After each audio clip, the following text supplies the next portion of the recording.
Alright, we have Aftermath now, so we are going to be trying out Niv Mizzet Supreme. In Explorer, the only issue is we don't have Bring to Light, so we're only running a single copy of it. The real card we're testing out here is Cosmic Rebirth. It can return a permanent free or value less to the field or to our hand into speed. So for that reason we've gone back to Fable, because Fable is target destroy number 1 and rebuying it from the graveyard would be great. Sideboard has a few tricks in it, a few board wipes, everything else is just removal.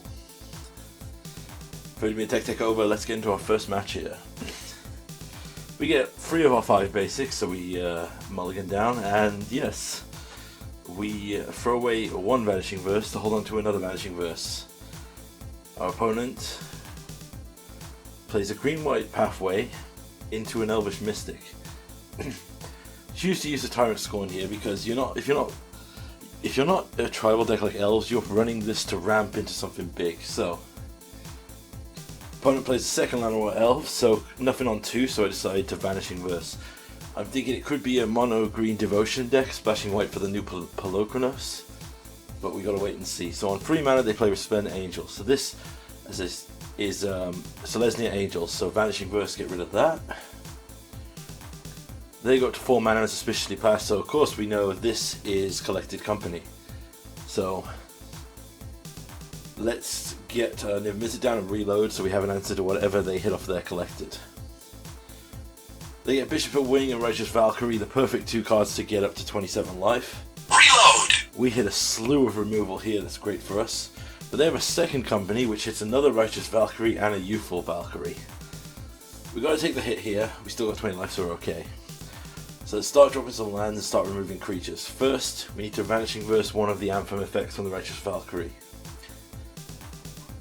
Now, the issue we have here, and I go for destroy the other Righteous Valkyrie, which will give them a 1/1, but if our opponent has another Collected Company, they could hit another Anthem. They would play a Resplendent Angel, gain 4 life, play Galia, the Font of Hope, which then gives them more life. They'll make a 4/4 at the end of turn, and gain more life. So, we got to move here. We need some removal, so I go Wandering Mind, find us a Leyline Binding. We'll get rid of the 7/7 here because our plan is going to be to Yorion Blink here for value. We're going to Assassin's Trophy because everything in their deck, they're down to 1 card in hand, so a little bit of mana is not going to make a difference for them. They have 2 basics on the field and drop an Iganjo, and they have another Kaida's Restoration. They hit a Skyclave Apparition and an Elvish Mystic.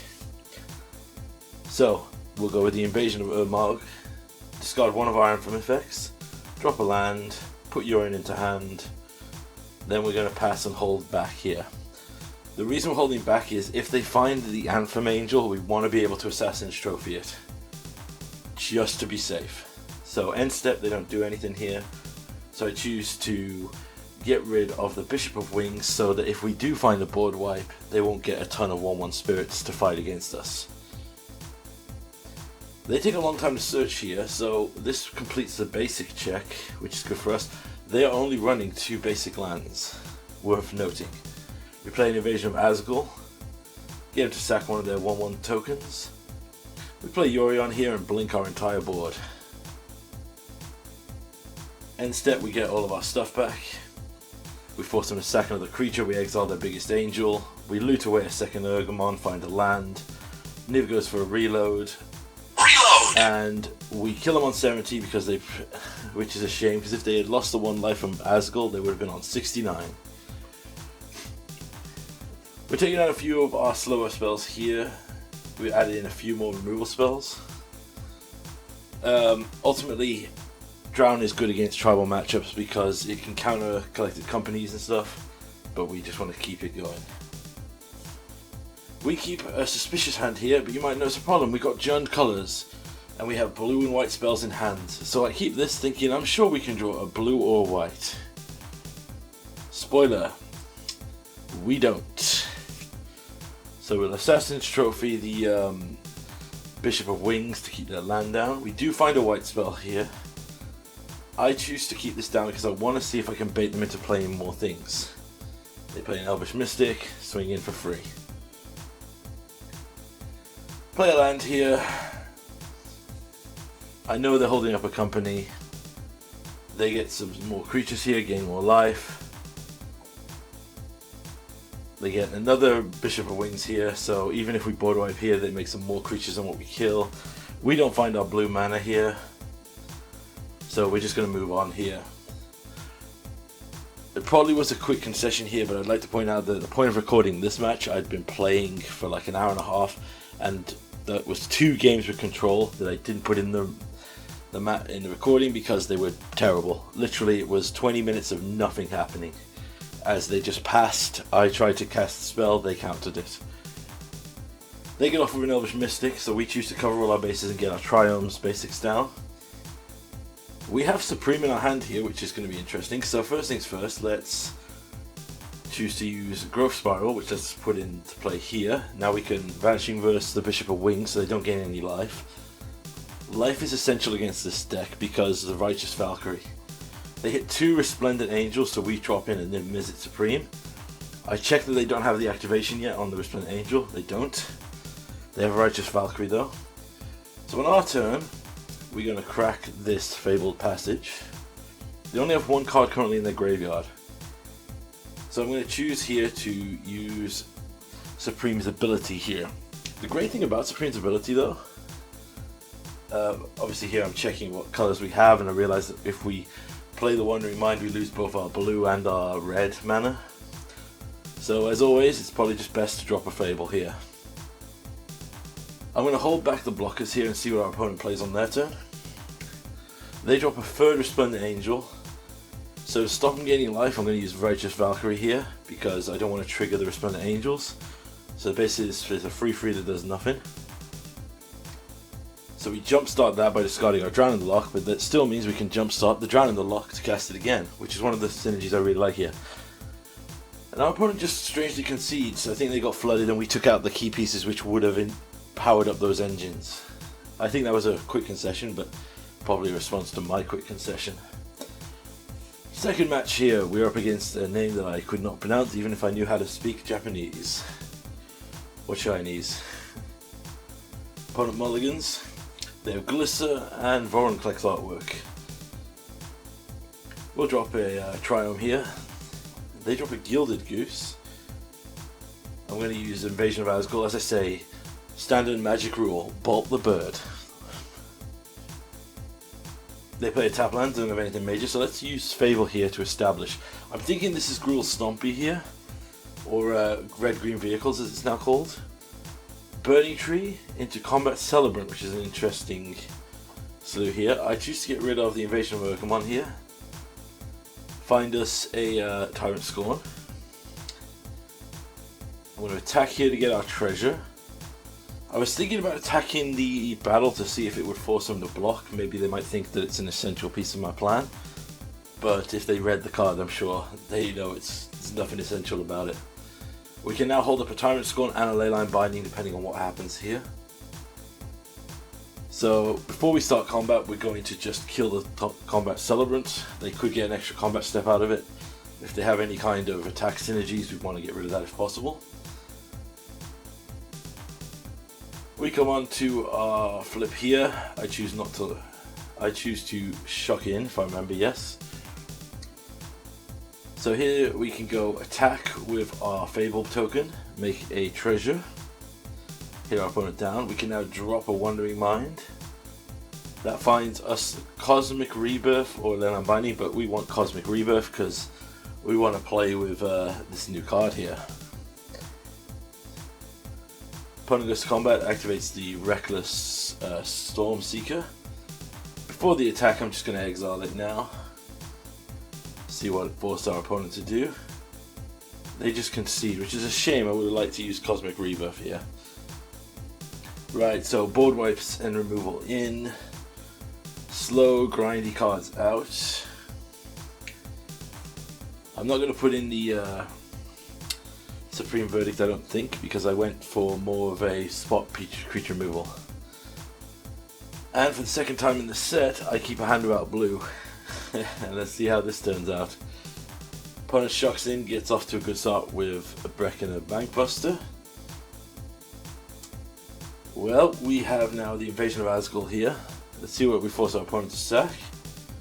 They take out the Bunny Tree Emissary, which is interesting. That means they must be ramping towards something, which puts more emphasis on me to use the Deafening Clarion here. So I drop the land and go for the Clarion, just to keep their mana down, because it essentially blows up a land here. Rabbit Battery draws a card. We get hit for 1, down to 19. Again, we are not drawing blue mana. So clearly I'm going to have to change the mana base in this before we play on. Ooh, we get the new Samut here, which essentially has haste and card draw for haste creatures. So they draw a card of hitting us with Samut. I choose the Clarion here. Our opponent has Samut Sprint here to give a creature plus and haste. So this appears to be a deck kind of like a Bushwhacker aggro deck, I think. But obviously they don't have the Bushwhackers on Arena yet. And they drop a 10/10 Imperiosaur, and we've missed too many land drops at this point, basically. So we just run it back with the same thing here. Shame. So yes, blue mana is a choke point in this deck. We keep this hand purely because it has blue. Blue! Technically has all 5 colours with the 2 lands we got here. They drop a Goose on 1. We play a Fabled and pass. Our opponent has 3 mana available and drops a Samut immediately. Goes in and hits us. We'll crack the Fable. We'll get a blue here. We need another white now to get things going, so I'm going to choose to play the Fable of the Mirror Breaker. See what this prompts out of our opponents. They drop a Galagritus. Samut Sprint to give it haste. We need to hit this Supreme Verdict here, so I have to take the hit even though it's painful. Because there was no guarantee we'd draw lands, so I just wanted to make sure we do. So I'm going to get rid of the Growth Spiral, which might be a bit redundant, but... So we're going to attack in here with our Fable of the Mirror Breaker. They block with Samut, so we lose that, which is fine because we're board wiping anyway. Our opponent plays their 4th land, plays a tap land, which is interesting. Doesn't deploy anything, so we're just going to crack Fable again. Grab a red. We flip the Saga here. So, I choose to play our land, and I'm playing this so I can hold up a Drown in the Loch for anything scary. I choose to let this go because I'd rather Drown in the Loch one of their threats. We only find an invasion off the flip.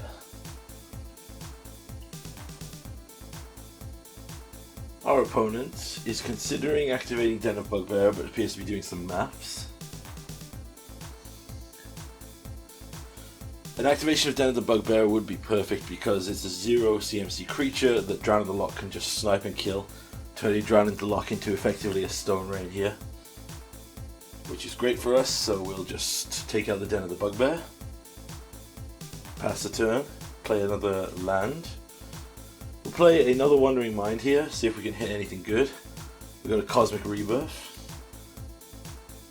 So this should be pretty good for us. The other thing to point out, Cosmic Rebirth being instant speed is absolutely amazing. End of turn, flipping out a Fable into get a token that can attack at that point. Oh, opponent goes for an Attacker's Command in regards to our block. So we go down to 8. And their Burning Tree survives. They drop a Ramunap Ruins. Attacker's Command has a you can't gain life clause attached to it, so I'm going to use the Cosmic Rebirth here to get back the Fable now, because it does gain us free life here. And I want some blockers just in case. So, I go for the attack here with the Wandering Mind. If they have another Attacker's Command, they could go for a blowout. So what I'm waiting to do is, I'm going to see if they go for the attack. They do. So I choose to block with a Fable token. They play a second copy of the Attacker's Command, so in response we're going to Assassin's Trophy.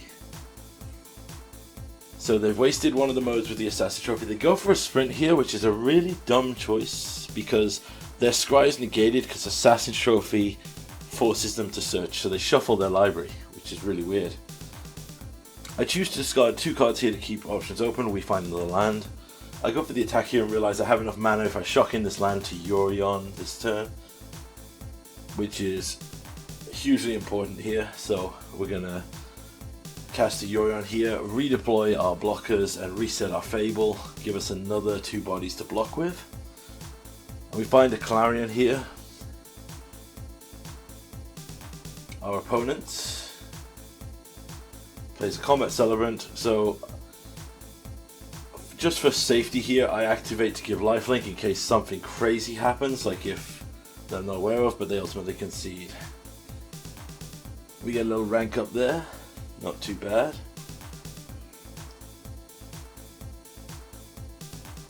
So our daily's there, and our third match here is Philip Berito. We find Supreme in a no land hand, then we find all land hand. I swear this mulliganer hates me. Choose to open with a Kestra Triome. Because of my blue issues, I just want blue mana out. We'll drop another Triome here because Knight of the Errant Legion's not too crazy. So it's either Mono Black Devotion or Vampires. Our opponent plays nothing, so we're just going to drop in the Wandering Mind because it's Fatal Push Proof. We take a Vanishing Verse here because it's essentially hard removal against anything they could have. They swing in with a Knight. I'm going to go for the trade here because if they use their whole turn to pump it, I'm okay with that trade.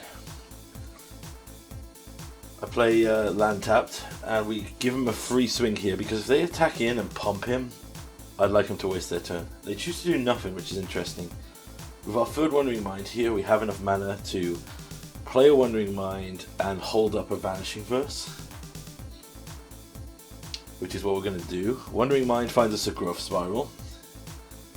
So we're going to do the same exchange again. We're going to try and block, see if they spend their turn pumping the Knight to keep it safe. They drop a Dust Legion Zealot. And if we get the trade here, which I think we will, so to save their Knight they pump it, so in response we Vanishing Verse it, so they essentially lose 3 mana for nothing there. Right, shock a land in, play another copy of the Wandering Mind. We find a Fable here. Go Shields down to cast the Fable because it's just too good not to have on the field. We pass the turn.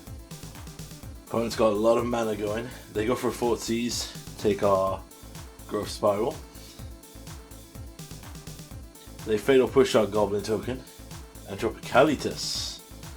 We're not going to block here because we don't want to give them zombies. We're going to discard 2 lands to draw 2 lands because the Moto Shuffler hates my existence. We're not going to block here because if they want to swing in with the Kalitas, we'll trade. They play a Champion of Dusk to draw 3, so this is pure Vampires now. They go to combat. They attack with Kalitas. I choose not to do it here because I'm going to cycle in their end step because I could here go for the Yorion Blink here, which would be huge. So first things first, swing in for 4, put Yorion into hand, use my whole turn to cast Yorion, flip the whole board, reset the Fable Saga. Choose to add Invasion of Tall Data, get a Clarion here, and see what our opponent goes for. Opponent drops Field of Ruin. They drop a Sorin. They minus to put in Galta. Very big and dangerous, and they drop a Champion of Dusk, which draws them down to 6 here. They swing in here and activate the Galta to make more Vampires with lifelink. We block the Kalitas here, we take the 4 because they go up to 9, and now we can swing in and use Invasion of Azgul because of its random 1 damage, it will kill them. So we swing in here, we're not going to swing in with the Goblin token in case they have something. And then we drop the Invasion to drain them that final point of damage. Right, so this is a Vampires deck. So board wipes in. I bring in counters here because I think that they might be all in on the Galta, which was a bad play in hindsight because really they didn't take too long to get it done. They didn't seem all in on it. They seemed like a genuine Vampire deck that just has that play that could happen.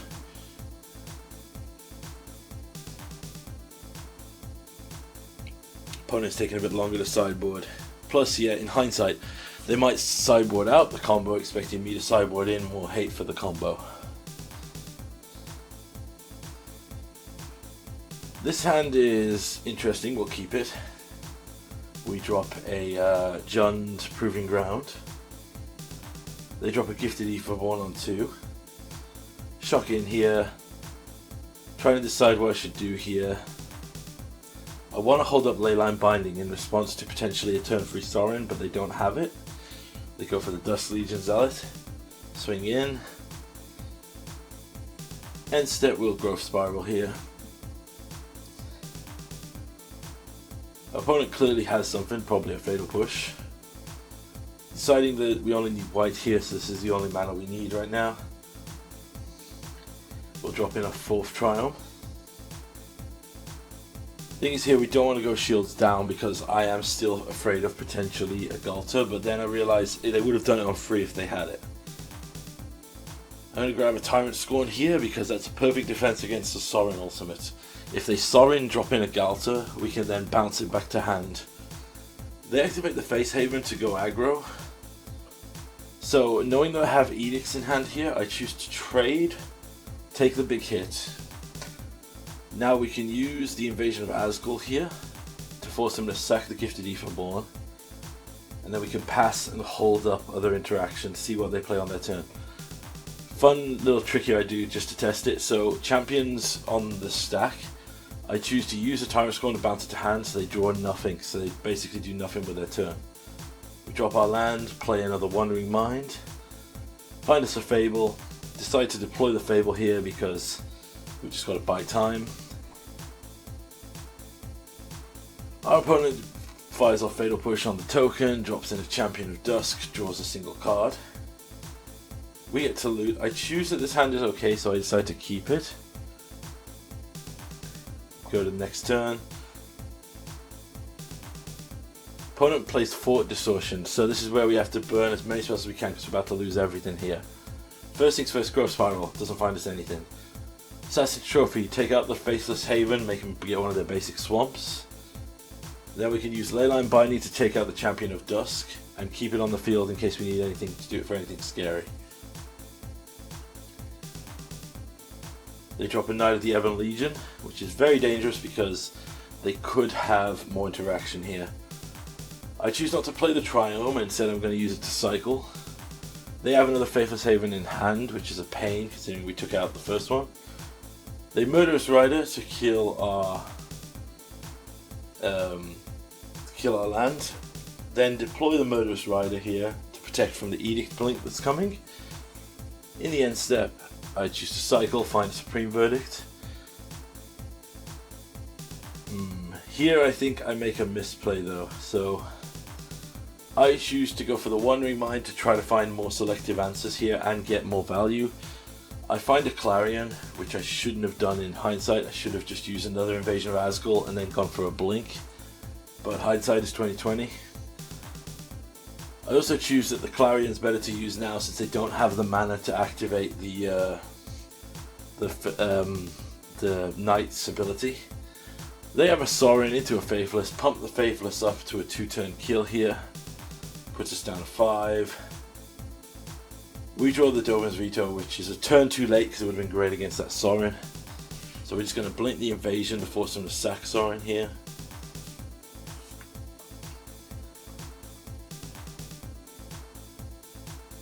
Our opponent plays a Dust Legion Zealot, draws a card, plays another Faithless Haven, activates a Faithless Haven, swings in, so we have to trade here with Yorion. We find another land, so I cycle this land to find another land, so I just Rage Scoop at how much land we drew that game. Going back on it, I decided that since Veto was a turn too late, it doesn't deserve to be in the deck, and I'd rather have some slower interactive things. I go back and forth here and decide that I'll take out the Unmoored Ego because they don't seem to be all in on comboing with Ghalta. So the best thing we could really do is just swing out and hope we get the best. And this is where Moto decides to complete, Arena decides that this is our end of our luck. With the mulligan down to 4, keep 2 growth spirals and 2 tap lands.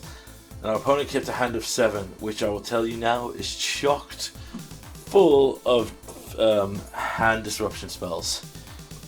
They have Fort Seizes and other effects that just basically grind us down and we don't draw anything. So this is one where the shuffler ultimately just gave it to our opponent.